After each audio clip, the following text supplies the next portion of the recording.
Do North Koreans and South Koreans speak the same language? It is illegal to contact them, actually. They probably don't remember even if they have family there. They don't even really remember their faces. And then I always thought these defectors come here would be happy all the time. They would welcome the new system, new idea of capitalism and freedom and all that. But actually she said, welcome to podcast. Today, we are going to take some questions about North Korea. Do North Koreans and South Koreans speak the same language? Can we communicate? Yes, we can. They have an accent, but we can understand quite easily. They definitely use less of English words when it comes to things like electronic goods, stuff like that. South Koreans, we use a lot of English words, but they don't. That's the difference. But again, if we meet them, very easy to communicate. Basically the same language. So basically, American people and British people, Australian people, they can communicate fine without any problem. But we do have different slangs, such as smoking the fag. It's smoking a cigarette, but it could mean beating up certain people, that kind of thing. Tube, subway, stuff like that. We call certain things in a different way. But again, the biggest difference would be the things we call by English name. Yeah, because they're not so fond of using the English words, but we are fond of using English words because we think it's kind of fancy. Rather than creating our own words for the new things.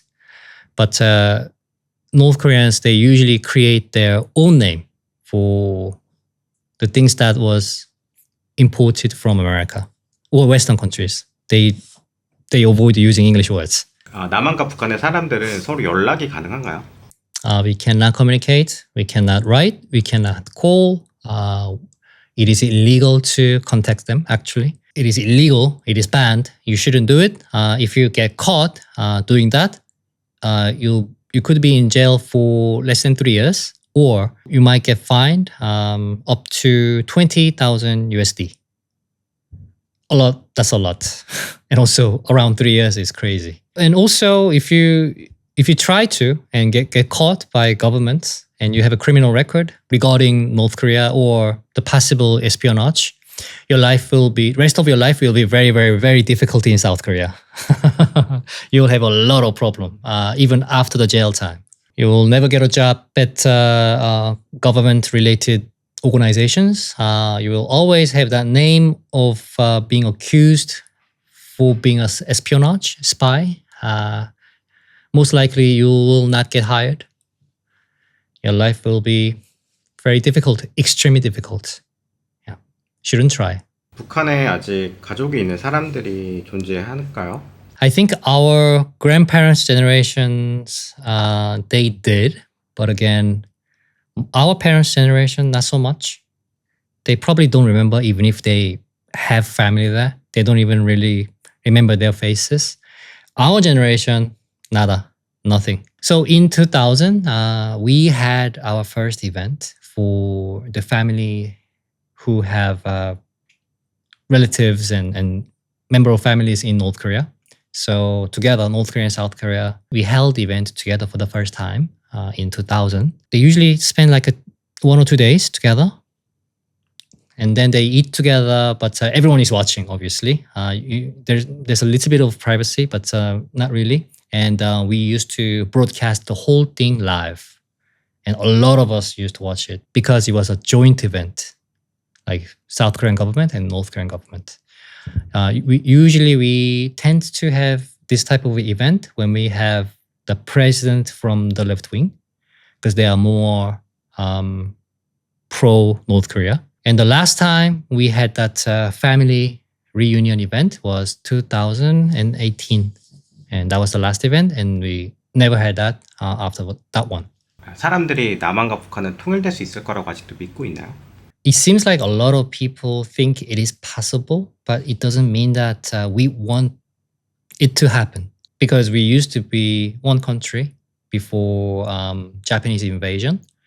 So some of us, as a default, we should be one again. But some, we don't really think about it. And also, especially the younger generations, because when they were born, we were separate countries. They don't really have that bonding. But the generation above, my parents' generation, or most likely our grandparents' generation, they have that nostalgia and the memories of being together. So they have a bit more bonding towards them. But new generation, not so much. Yeah. I think it's quite natural. No?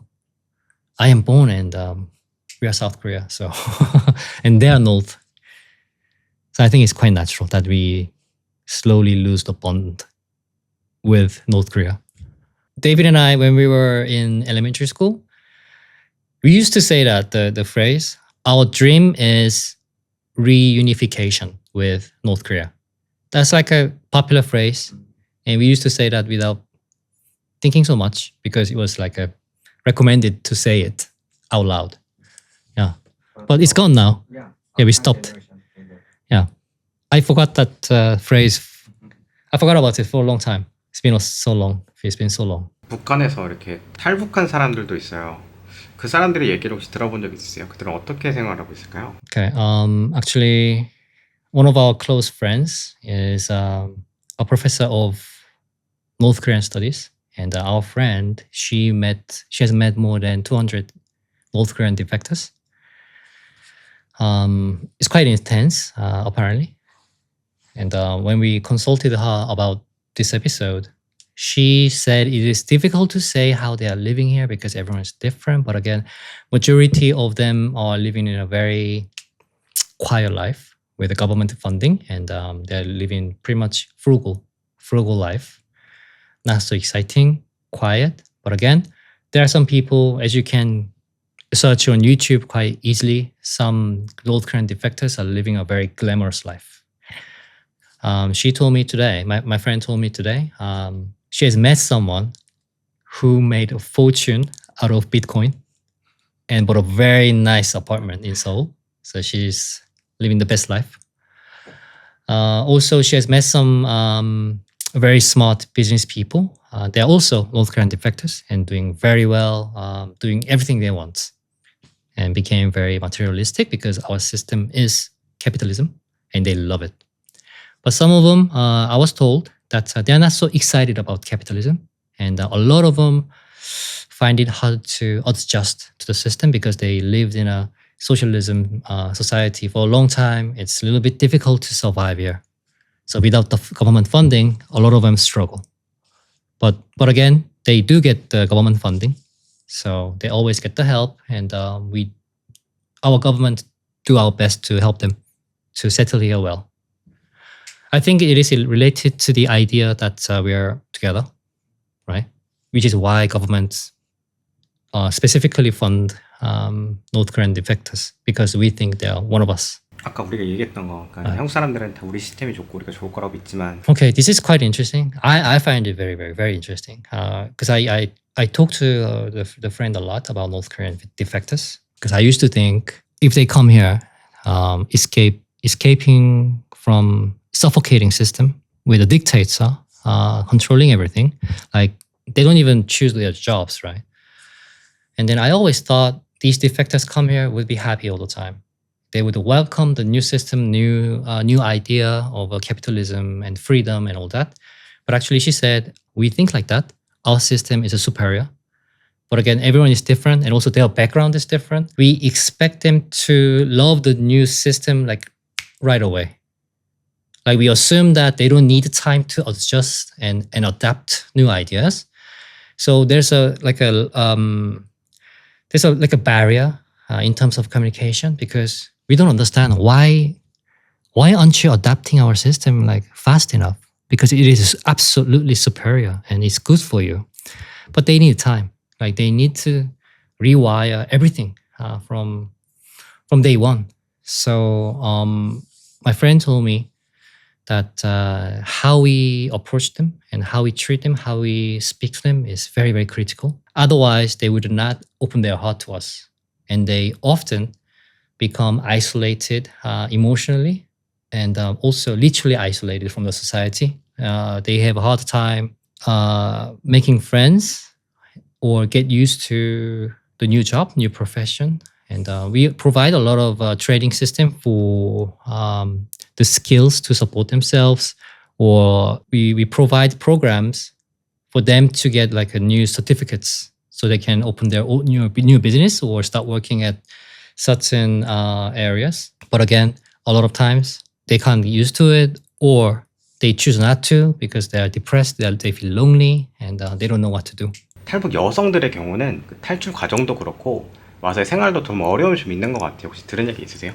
Okay, so first of all, my friend told me today that 70% of the North Korean defectors are female. Because in North Korea, they register your house by husband's name. North Korean males are being watched more intensely by the government, which means the wives has a bit more freedom to do things.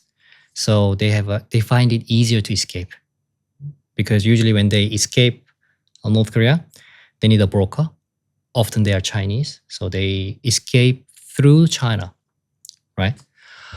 So 70% of the North Korean defectors are female, and sometimes, actually a lot of times, they have to leave their kids and their husband, and they have to make the tough decision to just escape alone with a Chinese broker.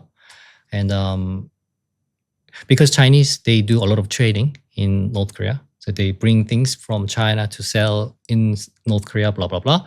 And they start talking, and then they kind of ask and offer that if you want to escape, when I go back to China, you can tag along. But it's not that easy, very risky. But again, it happens. It's pretty much the most popular way to escape North Korea through China. And then my friend also told me often these Chinese brokers, they screw them over, the female defectors. So here's the story. My friend met, I think, two North Korean female North Korean defectors in Korea. She actually interviewed them. This lady, North Korean lady, she had a kid and a husband in North Korea, and they had an agreement that Mama is gonna escape, and they had an agreement secretly, and she had to escape North Korea alone with the Chinese broker, and she succeeded. And then the Chinese broker, she screwed her over, sold her to a farmer somewhere very rural in China, middle of nowhere. So she was sold as wife/slave. So she was forced to marry this Chinese farmer. So that was a second marriage, and she had a kid with him. But she really wanted to escape. From the farm area, she escaped one more time, and then she found a new broker, and then she made it to South Korea. So she is here officially, new ID, new life, new house, all that. And she was getting used to the new system, living a new life, and then she met someone. So she married again, and she has another kid. So she married 3 times. I don't know about her first marriage in North Korea, like whether she wanted or not, I'm not sure. But second time with the Chinese husband, it's not really husband, but she was forced to marry him. But in South Korea, she found someone she liked. So she willingly married him again. And she has a new life now. And there's some trauma, obviously. It's tough progress, but she's living okay. She wouldn't say she's happy, but she's living okay.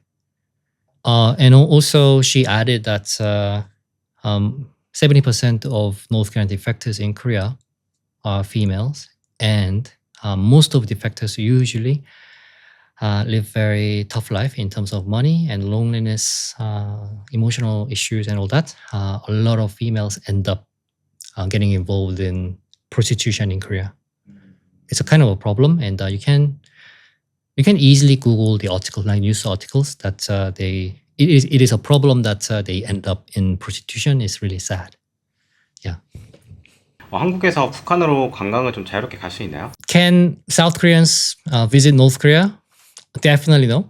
Definitely no. And in order to do it, you need an official invitation from North Korea, and that will be examined by many government departments. they will monitor my invitation for many days, and they'll probably do the interview. It is so rare someone getting the invitation, so I must be someone important, right? Which is very rare for someone to go there for a reason. So I would simply say, it would never happen to people like us. It is not allowed. It is very rare.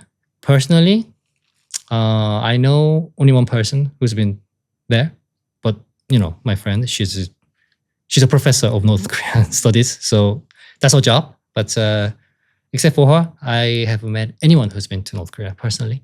But if you're a foreigner, it's different. If you are non-South Korean, it's different. You can, I think they can go like through China, and there's a program, like a tour program, and you can do. Like if you're white American per se, then you can find a program to visit North Korea. We cannot. Yeah, we cannot. When I was younger, we used to have a program, like an official program held by government, aligned with the North Korean government. Was a cruise, right? We leave from our side to North Korea in a cruise. Quite expensive. I don't remember the price, but it was quite pricey. It was very popular. People are like waiting. And then we spend like how many days? Like 4 days, 5 days. And we visit the mountain, do a bit of hiking, and try North Korean food, blah, blah, blah. When I was in the army, one of our tourists, she got shot. Oh, Yeah. in the north. Yeah. I was in the army at the time. It was a big issue. That was the last time we had a tour. And it was a big scandal because North Korea, they claimed that it was an accident, but it was very fishy because she left her hotel very early in the morning and walked so far, which is very strange. And then North Korean guard thought she was an enemy, and they shot her. I think it was like a middle-aged lady. It was really strange. The whole thing didn't make any sense. And people got angry, and the politicians started to arguing. And then, okay, we're gonna stop this. And since then, we don't have that anymore. So this is another expansion of our topic. But today, David and I we talked a lot about North Korea, but we wanted to just introduce the idea of North Korea this time. In future, if you enjoy this, we can go a lot deeper. And there are a lot of things we can discuss. From what I've seen, what I experienced, South Koreans usually, we are not very interested in North Korea. I am interested because I've been out of Korea for a long time. And then David is also interested, which is quite rare for South Koreans in general. We don't really care, right? So if you're interested, we can go a bit deeper. If you leave questions or further topic suggestions regarding North Korea, we will come back to this. Hope you enjoyed this episode, and we will back with another episode. Thank you. Bye.